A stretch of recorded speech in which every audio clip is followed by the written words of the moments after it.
Hello and welcome back to another episode of the All Around Growth Podcast. My name is Rob Kaiser and I am your host. Today is Monday, January 3rd, 2022.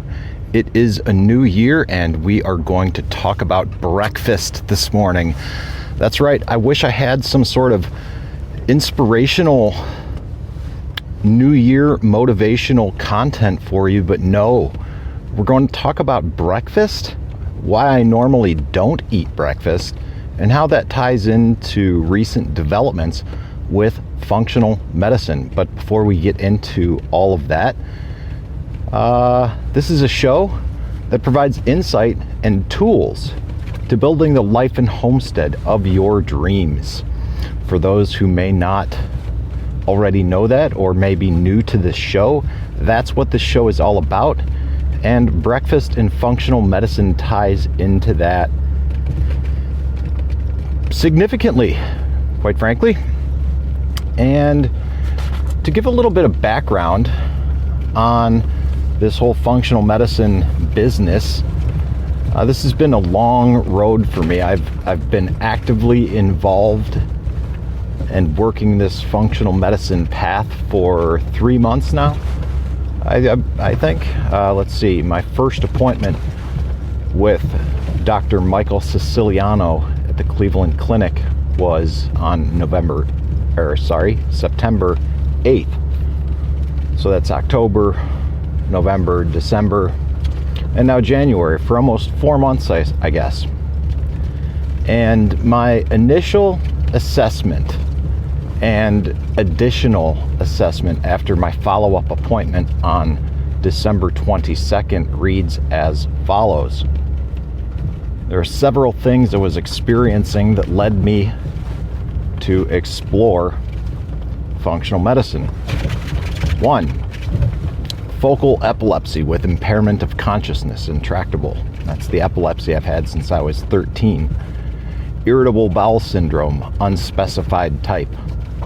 Bloating, nutritional deficiency, fatigue, unspecified type, and most recently, infection due to blastocytis species and a pancreatic insufficiency. Okay, so how does any of that tie into breakfast, right? Well, this blastocytis species is a parasite that is in my gut. And this morning, I needed to take a medication called, let's see if I can get this pronunciation right. Tinidazole. I had to take 2,000 milligrams of that this morning,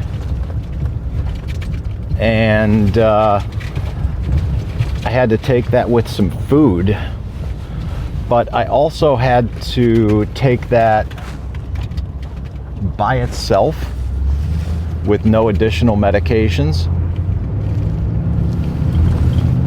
And or no additional supplements. So the reason I decided to do that this morning with breakfast was simple. I generally don't take any supplements first thing in the morning, while I do take my medication, my seizure medication, but I can delay that for a couple of hours. And so I stuck with the typical morning routine with wake up, hydrate, movement, in this case yoga this morning, sitting down, reading, getting my mind right for the day, thinking about what it is that I wanted to talk about and share with you this morning. And the reality is, the book that I actually wanted to pull from is at work. It's at the day job. And nothing else quite seemed to fit from the other devotionals. And as I was going through the rest of the morning routine, making my breakfast, which consisted of a sugar-free protein shake and 2 slices of toasted gluten-free, egg-free bread. Sort of this kosher, not really sure what kind of bread it is. It's interesting, but it's a nice bread substitute for when I'm looking for something kind of like bread. So I pulled the toaster out, toasted up some bread, and had that with a little protein shake. Don't mind the squeaking in the background if you can hear that. It is a cold morning. The old truck is having a hard time this morning. And it's been sitting for a few days as well, so it's creaking. Its old bones are creaking. So this was a new development of this parasite in my guts, and we were able to determine that a parasite was in my guts because of the stool sample that I submitted as part of this functional medicine testing process. In addition to that, my pancreatic lipase levels were also out of whack. And this is nothing new. Generally, this, I can't recall right off the top of my head what contributes to this, so I'm not even going to speak of this. But with all the gastrointestinal inflammation that I've been experiencing recently,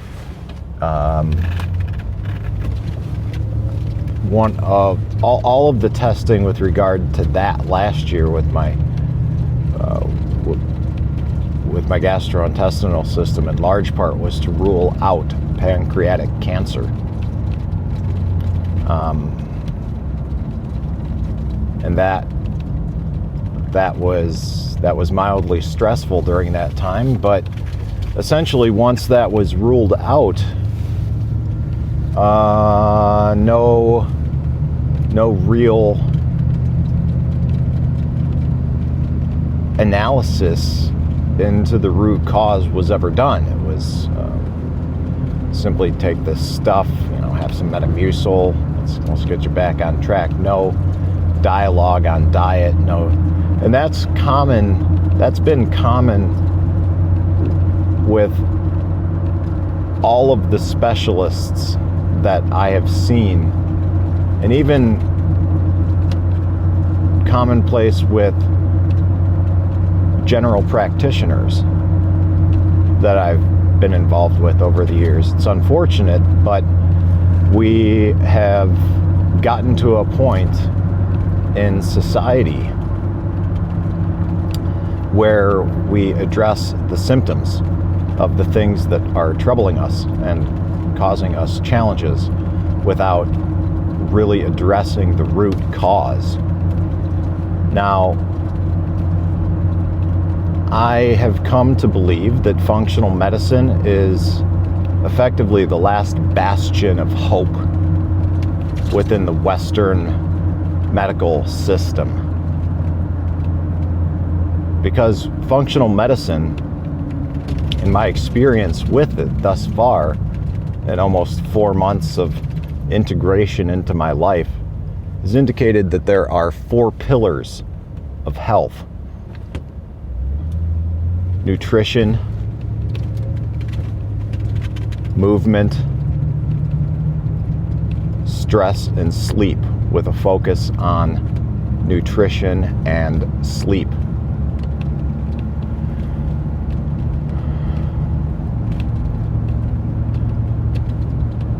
When I tell people that I have a parasite, they're like, "Oh my God, how did that happen?" I did you feel anything? I mean, how? It's no wonder you've been feeling sick.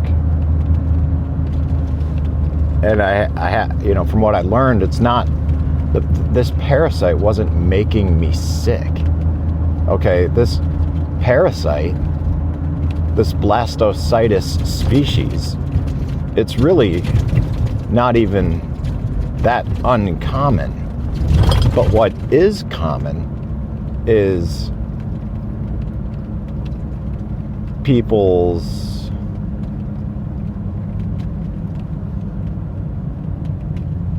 inability, or it not inability, that's a poor thing to say, but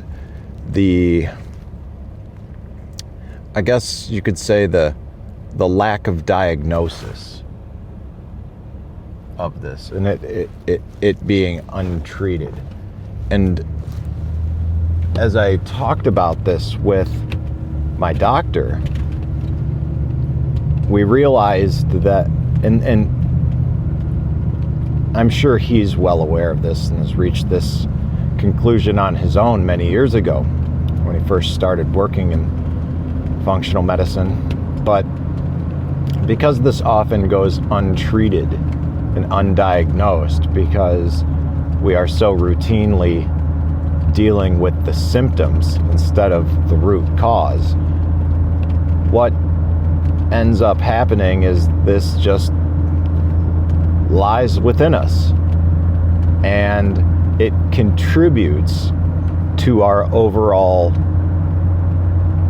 poor health and well-being, because there are already so many things going on with the amount of processed foods that we eat, with the amount of screen time that we have, with the literal addiction to our devices and the social media platforms which we engage in, the constant dopamine fix that we seek and actually receive from all of these things. And then we wonder why we feel fatigued. We wonder why we feel out of balance. We wonder why we have the problems that we do.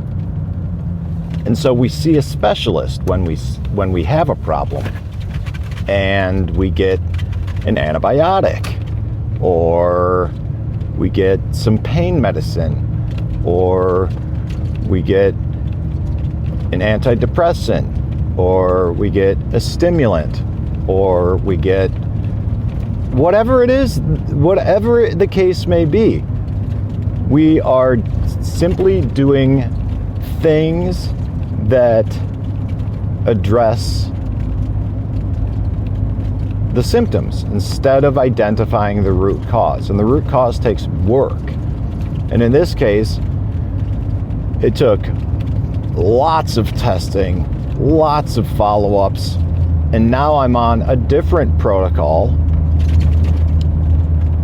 to address what was found as a result of all this testing. So I was on a certain protocol for a few months. I will maintain much of the same of that and make some changes as well. And maybe what I will do is outline all of the supplements that have been taken or have been suggested to me that I take in the show notes, just for shits and grins. And real quick, while I'm here at the stop sign, I can read that off to you, what that is. I have been, you know what, maybe I should just save that for another episode. I will go ahead and list them off. It's bergamot, biocidin, GI detox, glutathione, metasisterol, spectrazyme, the tinidazole for the parasite, and finally Visbiome. And what all of that is going to do is provide additional fodder for my gut biome to continue rebuilding and repairing itself so that I can continue moving forward on the path to improved health and wellness, which is part of my own journey in and towards all-around growth. So guys, if you like what you hear on this show and you think it might be of value to anyone else who might also not mind the squeaking in the background, periodically I get an email about how terrible this is. I'm sorry guys, this is the way it is. If it's not for you, don't listen to the show. But if you like what you hear, share it with a friend. Check out the show notes for links to what I've talked about and more. And also, last but not least, I would like to encourage you to join the community on Telegram at t.me/allaroundgrowth. And that is where you can connect with myself and many other like-minded people who are on a similar journey that you are. So join us there and you can learn more, connect with us more, and very much look forward to seeing you in the chat, t.me/allaroundgrowth, and seeing you tomorrow in the next episode. This is Rob Kaiser, and thank you.